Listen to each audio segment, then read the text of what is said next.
Sintayong mengemban tugas besar untuk mengangkat derajat timnas Indonesia di mata dunia. Dalam pelatnas terakhir, Sintayong lebih banyak memperbaiki fisik dan mental para pemain. Tidak ada lagi pemain timnas yang jalan kaki karena kelelahan. Semua harus mampu berlari sepanjang pertandingan, menunjukkan kalau dirinya ingin timnas bisa tampil lebih Spartan. Cetak Gol Indonesia coba membedah strategi yang coba diterapkan Sintayong untuk skuad merah putih.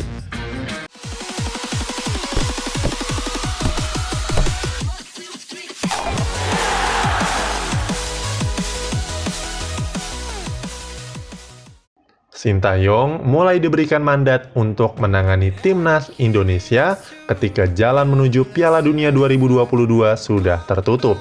Dirinya menggantikan Simon McManamy yang gagal total saat menukangi timnas. Aksi pertama yang dilakukan Sintayong adalah regenerasi pemain. Dari 34 nama yang dipanggil oleh timnas senior, 20-nya adalah pemain berusia 20 tahunan. Bahkan, Sintayong menyisipkan nama Alfredo Dewangga yang saat ini masih berusia 18 tahun. Sebelum era Sintayong, Simon McManamy memang lebih mempercayakan pemain yang berpengalaman. Di asuhannya, terdapat 9 pemain yang usianya sudah di atas 30 tahun. Bahkan, Beto Gonçalves menjadi tumpuan meski dia telah berusia 39 tahun. Saat pertama kali melihat kualitas pemain terbaik Indonesia, Sintayong langsung menyoroti stamina pemain. Sebenarnya, stamina bukanlah urusan pelatih timnas, tetapi merupakan tugas klub dan setiap pemain untuk menjaga ketahanan tubuhnya. Sintayong mengatakan, dengan fisik yang dimiliki pemain timnas, mereka hanya mampu tampil prima dalam 20 menit awal. Selebihnya, stamina pemain akan jeblok dan membuat timnas Indonesia dibantai lawannya. Sebab kalau fisik melemah, maka mental juga mengikuti.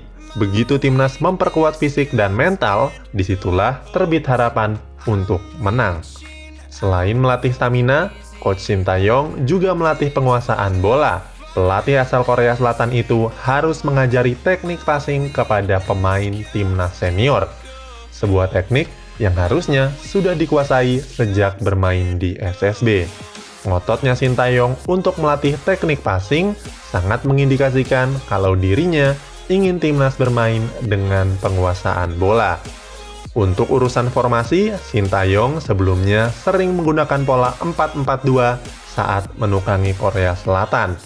Formasi ini dinilai cukup seimbang untuk menyerang dan bertahan, serta dinilai paling efisien untuk menjaga stamina. Namun sepertinya, timnas Indonesia tidak menggunakan formasi yang sama dengan Korea Selatan, sebab Sintayong tidak memanggil banyak striker pada saat pelatnas lalu.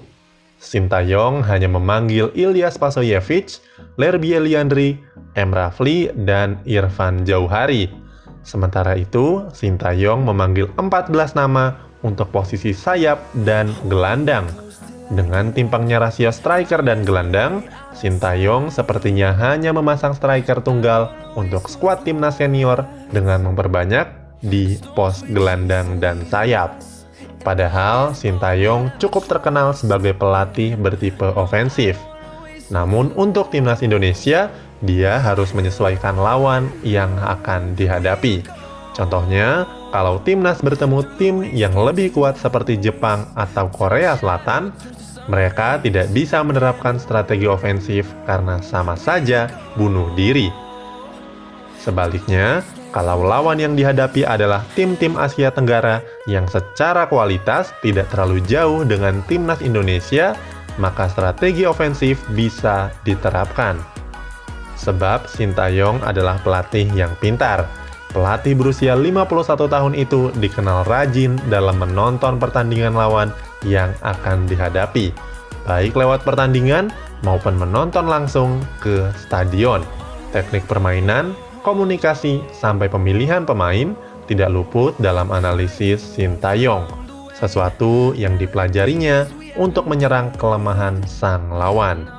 Sebagai contoh, ketika dirinya mengemban tugas sebagai arsitek timnas Korea Selatan pada Piala Dunia 2018 di Rusia lalu, walaupun Song Hoo-min dan kawan-kawan gagal lolos ke babak 16 besar, tetapi mereka mampu menaklukkan juara bertahan Jerman dengan skor 2-0. Padahal dari semua aspek, tim Panzer jauh lebih diunggulkan, apalagi dari aspek postur tubuh yang selisihnya cukup jauh. Pemain-pemain Jerman memiliki tinggi badan yang jauh di atas rata-rata penggawa Korea Selatan. Tetapi kalah postur bukan berarti kalah segalanya. Hal itu bisa dia tutupi dengan skema pertahanan yang rapat dan terkoordinir lewat skema smart zonal pressing. Strategi itu menuntut pemain agar tahu kapan harus melakukan pressing, entah di belakang, di tengah, maupun di depan. Itulah prediksi strategi dan taktik yang akan diterapkan oleh Sintayong untuk timnas Indonesia. Semoga pengalamannya dalam melatih Korea Selatan mampu mendongkrak prestasi Indonesia di mata dunia.